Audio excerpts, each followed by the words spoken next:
Hello friends, स्वागत है आपका विजुअल हाइजिंग मैथमेटिक्स सॉल्यूशन में। इस वीडियो में हम लोग प्रॉब्लम्स 8.9 का कंप्लीट इंट्रोडक्शन करेंगे। प्रॉब्लम्स 8.9 पूरी तरह से बेसिस है आपका स्टोक्स थ्योरम्स के ऊपर, जो कि रिलेशन होता है लाइन इंटीग्रल और सरफेस इंटीग्रल के बीच। देखो, आपको इंट्रोडक्शन को पूरा देखना चाहिए। इंट्रोडक्शन के बाद ही आपको सही वे से प्रॉब्लम करना आएगा। तो इससे पहले कि हम इंट्रोडक्शन में बढ़े, अगर आप नए हो तो सब्सक्राइब कर दो, अच्छा लग रहा तो लाइक कर दो, शेयर करो जैसा अपने दोस्तों के साथ, जिससे उनका हेल्प हो पाए। चलो चलते हैं अपनी नोट की ओर। तो हम सबसे पहले समझेंगे स्टोक्स थ्योरम का काम क्या है। यहाँ पे देखो लिखा गया है, स्टोक्स थ्योरम का काम होता है ट्रांसफॉर्मेशन का या कन्वर्जन बोल सकते हो। ये दिए हुए लाइन इंटीग्रल को सरफेस इंटीग्रल में कन्वर्ट करता है, या अगर आपको दिया हुआ है सरफेस इंटीग्रल तो उसको लाइन इंटीग्रल में कन्वर्ट कर देगा। यानी फ्रेंड्स, यदि आपको किसी क्लोज्ड कर्व सी के अराउंड लाइन इंटीग्रल गिवन है, आपको लेट को ये आपका क्लोज्ड कर्व सी है, इसके अराउंड लाइन इंटीग्रल गिवन है, तो स्टोक्स थ्योरम क्या करता है, उसको सरफेस इंटीग्रल में कन्वर्ट कर देता है जो सी से बॉन्डेड होगा सरफेस। मतलब जो कर्व आपका सी होगा उससे जो सरफेस बन रहा होगा, लेट करो आपका ये वाला सरफेस बन रहा है, तो इसके ऊपर जो आपका सरफेस इंटीग्रल होगा उसका रिजल्ट हमें दे देगा। कब? जब लाइन इंटीग्रल गिवन है। तो इसका उल्टा भी होता है, मतलब आपको अगर सरफेस इंटीग्रल गिवन है तो उसको लाइन इंटीग्रल में रिजल्ट देगा। फ्रेंड्स, हमने ये तो समझ लिया कि इसका काम कन्वर्जन का है, ट्रांसफॉर्मेशन का है, लेकिन ये ट्रांसफॉर्मेशन कन्वर्जन होता कैसे है ये आपको मिलेगा स्टोक्स थ्योरम के स्टेटमेंट से। अब समझो यहाँ पे स्टोक्स थ्योरम का स्टेटमेंट क्या बोल रहा है। यहाँ पे लिखा गया है, ये स्टेटमेंट बोल रहा है कि यदि हम surface integral curl of A vector के कंपोनेंट सरफेस पर नॉर्मल के अलोंग सरफेस एस जो कि सी कर्व से बॉन्डेड होगा के ओवर निकाले, तो ये इक्वल होगा वेक्टर पॉइंट फंक्शन एफ के लाइन इंटीग्रल क्लोज्ड कर्व सी के अलोंग। बड़ा लेंदी स्टेटमेंट हो गया, समझाता हूँ इसको। देखो, इसको मैं अपने भाषा में समझाता हूँ सिंपल वे में।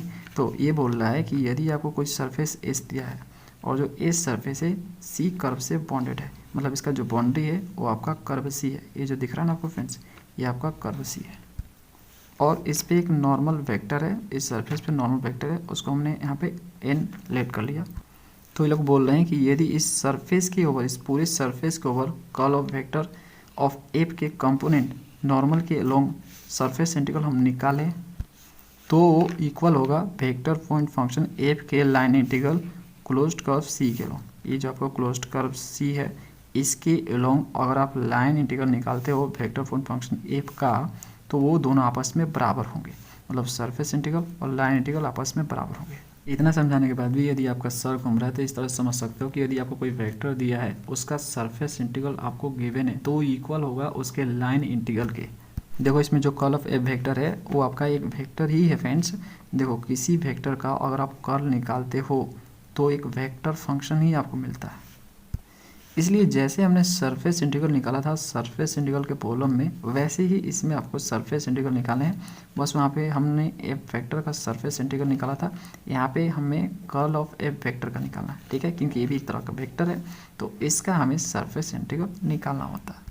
तो जो भी आपके रूल नियम जो भी मैंने आपको सिखाए थे उसमें सरफेस इंटीग्रल और प्रॉब्लम में सेम थिंग यहाँ पे भी अप्लाई होगा।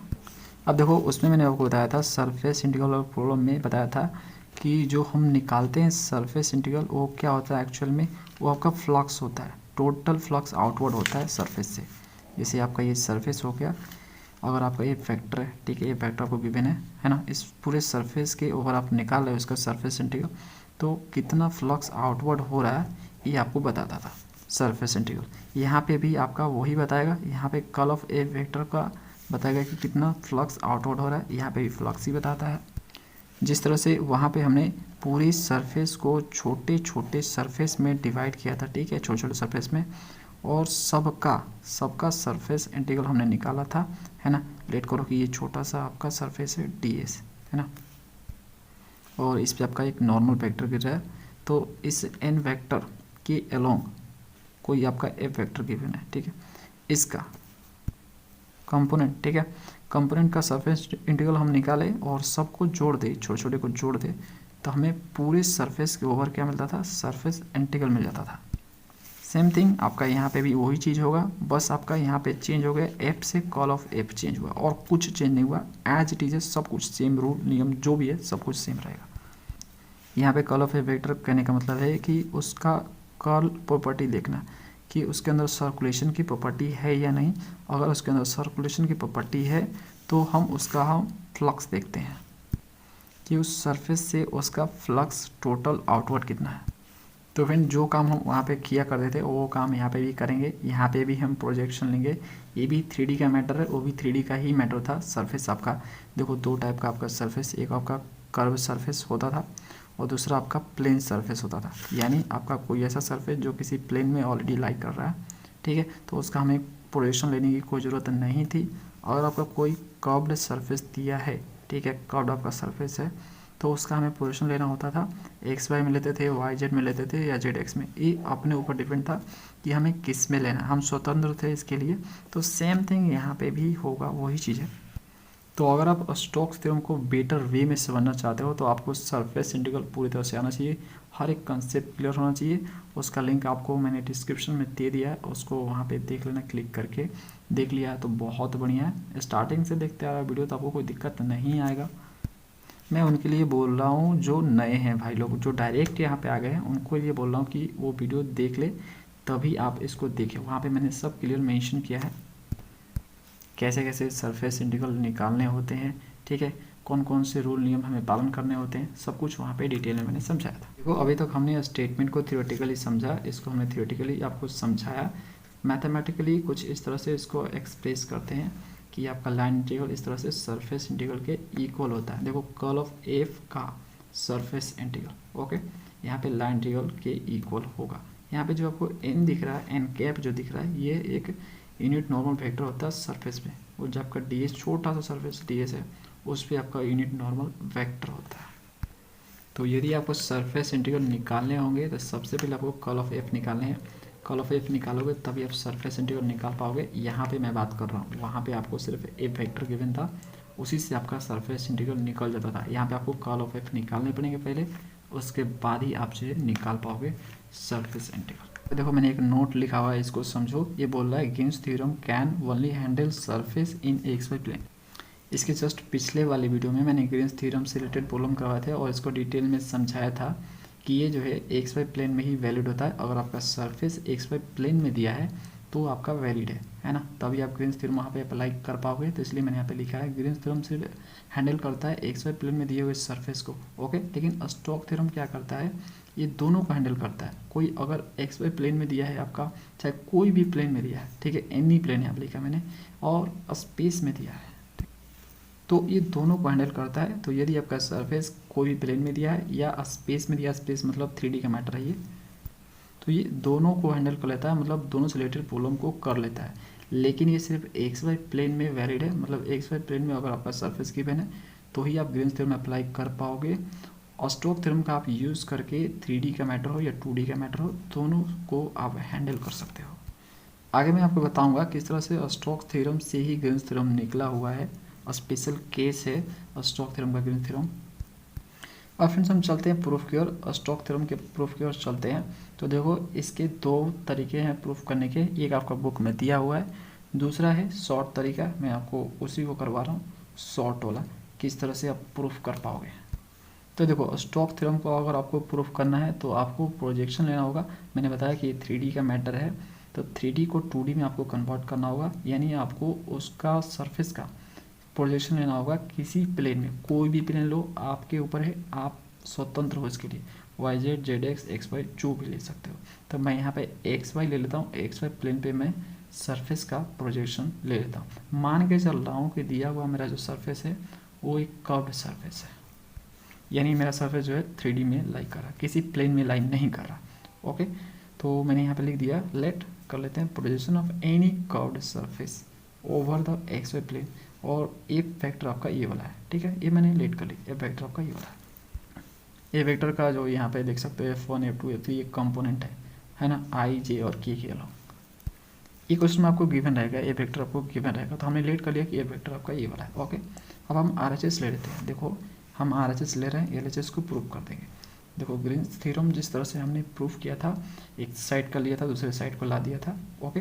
तो यहाँ पे भी हम ले रहे हैं, हम इसको ले रहे हैं और इसको ले देंगे। तो यहाँ पे देखो ये आपका RHS है, इसको मैंने यहाँ पे एज इट इज़ लिख दिया है। अब देखो कर्ल ऑफ एफ को हम ऐसे लिख सकते हैं, डेल क्रॉस एफ लिख सकते हैं। हमने कर्ल में सीखा हुआ, जब हम कल आपको बता रहे थे तो वहाँ पे मैंने आपको बताया था कि इसको हम ऐसे लिख सकते हैं। ओके ठीक है, अब देखो इसको मैंने लिख दिया। अब मैंने एक्स वाई प्लेन लिया, क्या लिया फ्रेंड्स, एक्स वाई प्लेन लिया। एन कैप क्या होता है, एन कैप का नॉर्मल वेक्टर होता है उस सरफेस पे। अब सरफेस का मैंने प्रोजेक्शन ले लिया एक्स वाई प्लेन पे, तो आपका आ गया सरफेस एक्स वाई प्लेन में। इस तरह से समझो आप, ये आपका सरफेस अब एक्स वाई प्लेन में आ गया। तो बताओ एक्स वाई प्लेन में आपका सरफेस आ गया, तो इस पर नॉर्मल वेक्टर कौन सा होगा? ऑफकोर्स जेड एक्सिस ही होगा ना।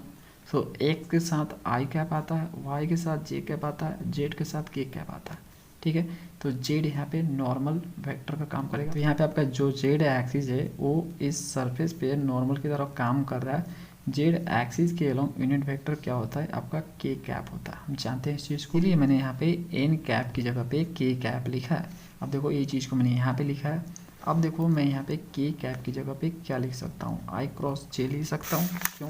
तो देखो हम जानते हैं ये इस तरह से चलता है।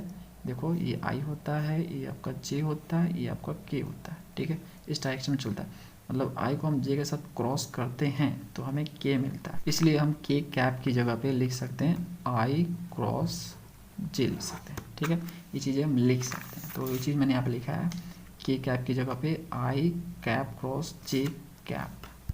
चाहो तो यहाँ पे आप ऐसे भी लिख सकते हो। ठीक है, k cap equal to i cross j. ठीक है, ये चीज़ आप लिख दो जिससे आपको माइंड रहे कि आपने इसके जगह पे ये चीज़ ली है। अब देखो फ्रेंड्स आगे, इसी को मैंने यहाँ पे लिखा हुआ है। अब मैं क्या करूँगा, इनको आपस में डॉट करूँगा। तो यहाँ पे देखो दो वेक्टर आपस में क्रॉस है, यहाँ पे भी दो वेक्टर आपस में क्रॉस है, इनका क्रॉस डॉट हो रहा है। तो जब क्रॉस डॉट होता है तो कुछ इस तरह से हम लोग लिखते हैं। देखो यहाँ पे एक्चुअल में हुआ क्या है, अगर आपका दो वेक्टर यहाँ पे दिया है ए क्रॉस बी और दो वेक्टर यहाँ पे दिया है सी क्रॉस डी, इनको आपस में डॉट करना है। तो यहाँ पे ए को सी के साथ डॉट करना होता है, फिर इस बी को डी के साथ डॉट करना होता है। और यही चीज़ आपको उल्टा करना है, मतलब ए को डी के साथ आपको डॉट करने हैं और बी को यहाँ पे आपको सी के साथ डॉट करने हैं। ओके, तो इस तरह से इसका ये रिजल्ट आता है। तो यही चीज़ यहाँ पे की गई है। ठीक है, इन दोनों का डॉट जो किया गया है, ये आपस में जो क्रॉस है इनका डॉट जो किया गया है, कुछ इस तरह से इसी मेथड से लिखा गया। अब देखो फ्रेंड्स यहाँ पे हमने क्या किया, यहाँ पे इसको हम ऐसे भी लिख सकते हैं। यहाँ पे देखो जो आपका डेल है, ठीक है, डेल वेक्टर जो है इसको हम ऐसे लिख सकते हैं, जानते हैं डेल ऑपरेटर होता है। ओके, तो इसकी जगह पे मैंने इसको लिख दी डॉट, उसके बाद आई है तो आई कैप यहाँ पे लिख दी मैंने। ठीक है, आई कैप। ओके ठीक है, अब देखो उसके बाद मल्टीप्लाई किया गया है किसको, एफ डॉट जे से।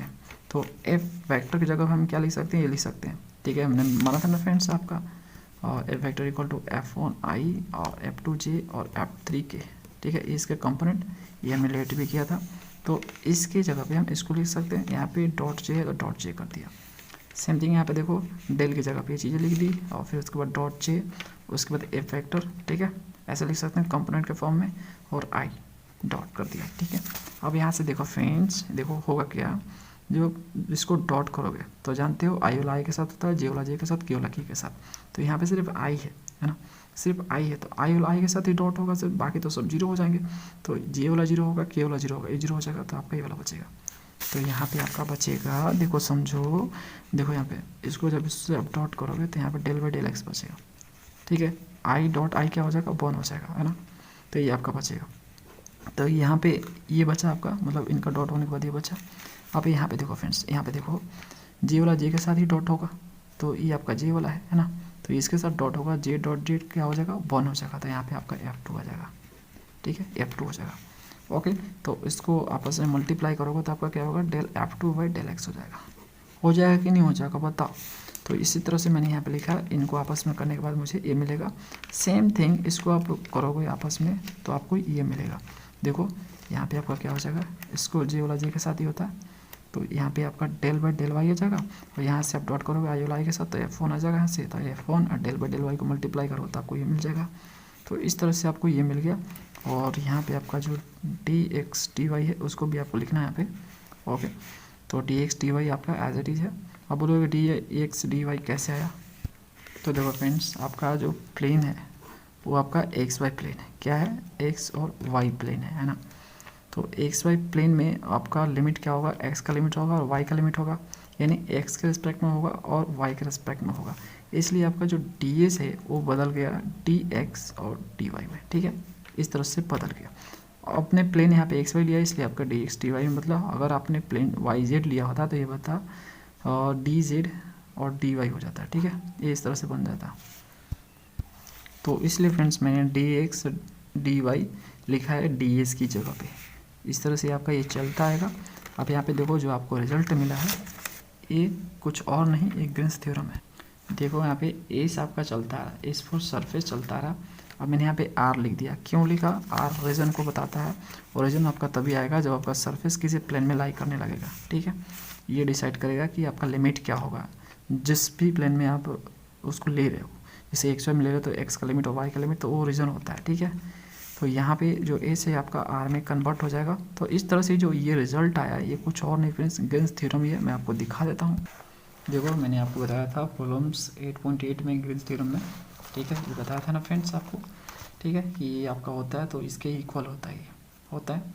तो ये आपका ग्रीन्स थ्योरम का यहाँ पे रिजल्ट आएगा, ओके। कब, जब हमने प्लेन लिया एक्स वाई का, ओके फ्रेंड्स। इस तरह से आपका ये आ गया। इसके जगह पे हम ग्रीन्स थ्योरम से क्या लिख सकते हैं बता, तो इसके जगह पे हम ग्रीन्स थ्योरम से ये चीज़ें लिख सकते हैं। तो इसको हम लिखा है यहाँ पे, देखो मैंने लिख दी, तो देखो इसके जगह पे मैंने इसको लिख दी। अब ये किसके इक्वल है, एफ डॉट डी आर के इक्वल है। अब आप बोलोगे कि एफ डॉट डी आर के इक्वल कैसे है ये, तो देखो यहाँ पे देखो मैंने क्लोज्ड कर्व का यहाँ पे सिंबल दिया, देखो, ठीक है, आपका कर्व जो है क्लोज्ड हो गया। ये जो भी काम करते हैं क्लोज्ड के लिए ही काम करते हैं, याद रखना। तो देखो एफ डॉट डी आर कैसे है मैं आपको बताता हूँ। देखो जो आर वेक्टर आपका होता है वो आपका होता है एक्स आई कैप, वाई जे कैप और जेड के कैप होता है, ठीक है। तो यहाँ से आप टी आर निकाल लोगे तो ये हो जाएगा डी एक्स आई कैप और डी वाई जे कैप हो जाएगा, और यहाँ पे डी जेड के कैप हो जाएगा। लेकिन हम बात कर रहे हैं एक्स वाई प्लेन का, तो ये आपको गायब हो जाएगा, ये होगा ही नहीं, ठीक है। तो इतनी ही चीज़ें होगी। तो यहाँ पे डी आर की जगह पे हम क्या लिखेंगे, डी एक्स आई कैप और डी वाई जे कैप लिख देंगे, ओके। तो यहाँ पे देखो फ्रेंड्स ये एफ वन डी एक्स और F2 dy, इसको हम ऐसे लिख सकते हैं क्या, F1 आई कैप प्लस F2 जे कैप को डॉट कर देंगे हम डी एक्स आई कैप और डी वाई जे कैप, ऐसे हम लिख सकते हैं। तो ये क्या है, ए वेक्टर के कंपोनेंट है, ठीक है। तो ए वेक्टर हम लिख सकते हैं यहाँ पे। एक्स वाई प्लेन में हम बात कर रहे हैं तो जेड तो होगा नहीं, इसलिए जेड नहीं लिखा, ठीक है। ये हो गया एफ, और यहाँ पे डॉट है तो डॉट, और इसके जगह पे हम क्या लिख सकते हैं, डी आर लिख सकते हैं, ठीक है। और यहाँ पे बाकी चीज़ें आपकी सेम रहेगी। तो इस तरह से ये आपका आ गया, कहाँ गया, इसके जगह पे हम इसको लिख सकते हैं। तो ये हमने फ्रेंड्स ला दी जो कि LHS है। देखो यहाँ पे ये हमने ली थी और ये हमने ला दी, ठीक है। ये हो गया फ्रेंड्स LHS RHS के इक्वल आ गया, इसलिए ये आपका प्रूव्ड हो गया थ्योरम। तो इस तरह से हमें पता चलता है कि सरफेस इंटीग्रल किस तरह से लाइन इंटीग्रल से रिलेटेड है। वो कैसे पता चलता है, वो आपको पता चलता है स्टोक्स थ्योरम से। और ये भी हमें पता चला कि ग्रीन्स थ्योरम कहीं और से नहीं आया है, ये स्टोक्स थ्योरम से ही आया है। जब हम प्लेन लेते हैं एक्स वाई प्लेन, ठीक है, एक्स वाई प्लेन लेते हैं और स्टोक्स थ्योरम का प्रॉब्लम जब सॉल्व करते हैं एक्स वाई प्लेन का लेने के बाद, तो हमें ग्रीन्स थ्योरम मिल जाता है। ग्रीन्स थ्योरम सिर्फ आपका वैलिड है एक्स वाई प्लेन में। तो इस तरह से बोल सकते हो कि जो स्टोक्स थ्योरम है उसका बच्चा है ग्रीन्स थ्योरम। इसलिए मैंने नोट में भी यहाँ पे लिख दिया है स्टोक्स थ्योरम से स्पेशल केस से इन एक्स वाई प्लेन क्या है, ग्रीन्स थ्योरम है। यानी हम स्टोक्स थ्योरम को एक्स वाई प्लेन में कैलकुलेट करें तो हमें ग्रीन्स थ्योरम ही मिलेगा। एक और चीज़ यहाँ पे मैंने नोट में लिखा है फ्रेंड्स, यहाँ पे नोट लिख लो। दूसरा नोट है, ये लिखा हुआ है कि अगर इसका वैल्यू 0 आ जाए, मतलब ये जो वैल्यू है इसका मान 0 आ जाए आपका, ठीक है, तो एक वेक्टर जो होता है वो कंजर्वेटिव होता है नेचर में। उसका नेचर कैसा होता है, कंजर्वेटिव। अब हम बात करते हैं एप्लीकेशन ऑफ स्टोक्स थ्योरम के बारे में कि क्या है रियल लाइफ में यूज है स्टोक्स थ्योरम का। तो देखो स्टोक्स थ्योरम का रियल लाइफ में बहुत सारे एप्लीकेशन है। तो जैसे कि आपका फ्लूइड मैकेनिक्स में इसका एप्लीकेशन देखने को मिलता है, इलेक्ट्रोमैग्नेटिज्म में भी इसका एप्लीकेशन देखने को मिलता है, और सबसे इंपॉर्टेंट ये है कि स्टोक्स थ्योरम का यूज जो है फैराडेज लॉ को डिराइव करने के लिए किया जाता है। तो वही फैराडेज लॉ के बारे में बात हो रहा है जो इलेक्ट्रिक फील्ड से रिलेटेड है। एक और चीज़ मैं आपको बता दूं कि अगर आप जो है पोजीशन ले रहे हो एक्स वाई प्लेन में तो आपका डी एस की जगह पे इसको लिखा जाएगा, ठीक है। वाई जेड में पोजीशन ले रहे हो तो इसको आपको लिखना पड़ेगा, और जेड एक्स में ले रहे हो तो आपको इसको लिखना पड़ेगा। ये चीज़ें मैंने आपको सरफेस इंटीग्रल में डिटेल से समझाई हुई है। याद रहे, आपका सरफेस कर्व्ड होना चाहिए तभी आप पोजीशन ले पाओगे। अगर आपका सरफेस कर्व्ड नहीं है, प्लेन सरफेस है, तो भैया जिसमें भी वो दिया हो, जिस भी प्लेन में दिया है उसी से आप लिमिट फाइंड कर लो, वहाँ पे आपका डी एस वही हो जाएगा जैसे आपका एक्स वाई प्लेन में दिया है, ठीक है। एक्स वाई प्लेन में आपको दिया हुआ है तो आपका डी एक्स डी वाई हो जाएगा, डायरेक्ट लिख दो इसको, ओके। अगर आपका यहाँ पे दिया हुआ वाई जेड प्लेन में दिया हुआ है ऑलरेडी, ठीक है, तो आप यहाँ पे डी वाई और डी जेड लिख दो डायरेक्ट। यहाँ पे ये सब ताम झाम करने की जरूरत नहीं है। इसलिए मैंने आपको स्टार्टिंग में ही बता दिया था कि सरफेस इंटीग्रल में जिस तरह से हम लोग काम करते थे वैसे ही इसमें काम करेंगे। सिर्फ इसमें आपका एक चीज़ बड़ा है, यहाँ पे कर्ल ऑफ एफ वेक्टर, बस वहाँ पे एफ वेक्टर हुआ करता है और यहाँ पे आपका कर्ल ऑफ एफ वेक्टर हुआ करता है, बस कुछ नहीं भाई और कुछ नहीं। मैं अपने वाणी को विराम देता हूँ, मिलते हैं नेक्स्ट वीडियो में सोल्यूशन के साथ। Thanks for watching.